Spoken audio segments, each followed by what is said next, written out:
Welcome back, and in this video I want to talk about something called persistence. And what is persistence? Well, persistence is a module that allows us to stay on the target machine even after the target machine gets rebooted. So it is essentially adding our payload to the startup folders where it will automatically get started as soon as the target system gets restarted. It is a part of maintaining access. So this is one of the things that we want to do as soon as we get on the target machine. So what I did right here is I established a Meterpreter session with the target machine. I used this module to bypass UAC and get system privileges on my Windows 10 virtual machine. And the reason why I'm testing this on a virtual machine is because in this video I will have to restart this machine to see whether the persistence is working. And how I transferred the shell.exe to the Windows 10?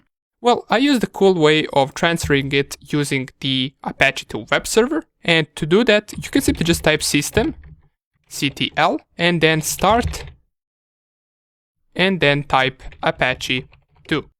This will ask you for your password, input it right here, and this will start the Apache 2 web server. Now what you can do is you can open up Internet Explorer on the target machine and type in the IP address of your kalilinux, which will lead you to the web page of our kalilinux machine. Now, you will not see this shell.exe right there. It is there because I put the payload inside of the web server directory. And to do that inside of your kalilinux, after you create the payload, you can navigate to the /var, /www and /html directory, where you should have two files called index and then .something. You can delete those files and you can copy your payload to this HTML directory right here. Then if you go to your Windows 10 machine, refresh the page, you will have your shell.exe available to download on your Windows 10 machine. Just make sure that you disable the Windows Defender on your Windows 10 machine because we are using a regular Meterpreter reverse TCP shell, and it gets detected by Windows Defender.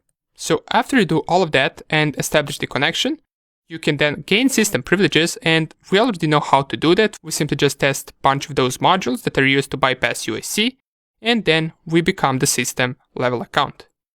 Once you do all of that, it is time to run the persistence module. So how can we do that? Well, first of all, I will background this session, and if I type sessions, you can see I have two sessions available. The one is on the regular user account, and the one is that I elevated, which is this system level account.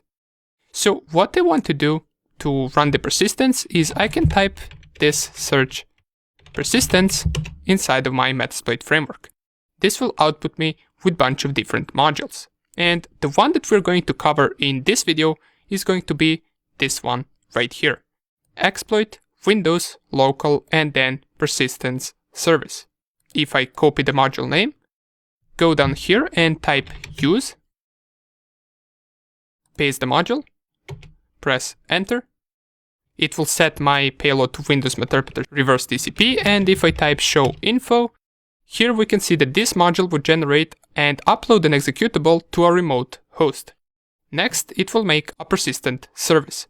It will create a new service which will start the payload whenever the service is running. Admin or system privilege is required for this module to run. That is why we created a second session with the system privileges. So what we need to specify right here, if I type show options, is we need to set the session, and here we're going to set the session with the system level account. In my case, I believe it is session 2. That is correct. And right here, we want to set our payload options. Of course, if you want to, you can set these other options as well, such as retry time. And retry time is simply just the time that shell will retry to connect to if the connection fails. 5 seconds is default.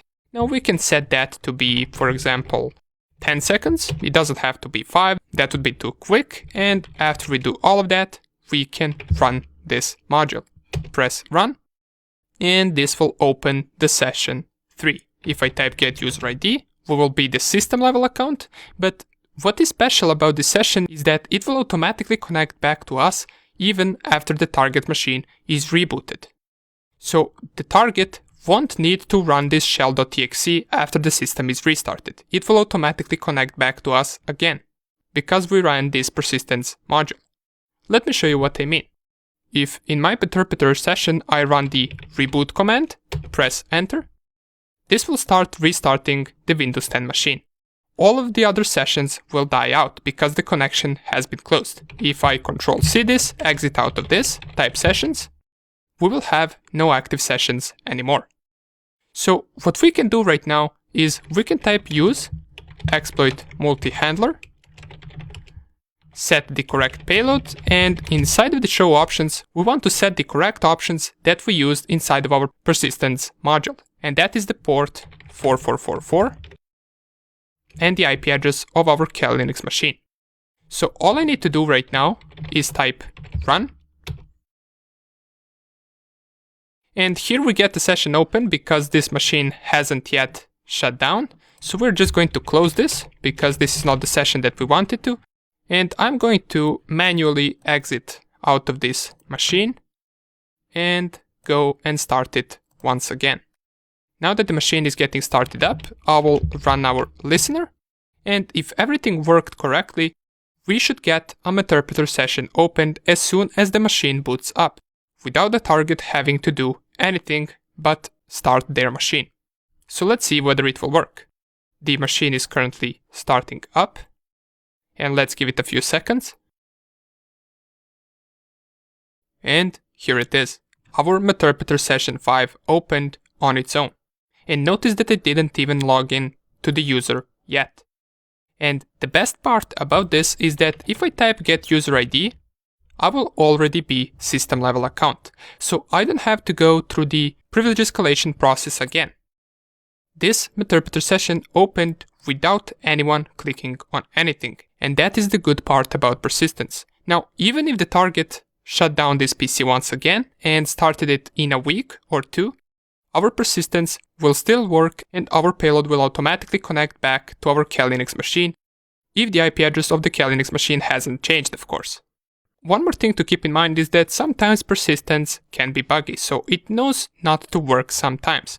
But in most cases it should work. And if it doesn't, there are other modules for persistence as well. If I type background and search persistence, I used this module right here. But you can see there are other modules as well. You can check them out if you want to. Maybe they will work better. Maybe they will suit your needs more. But whichever one you find to work, just use it and you will maintain access on the target system. Great. Now that we covered persistence, in the next video, we're going to cover the usage of post-exploitation modules and a few more useful commands that we can do after exploiting the target. See you in the next video.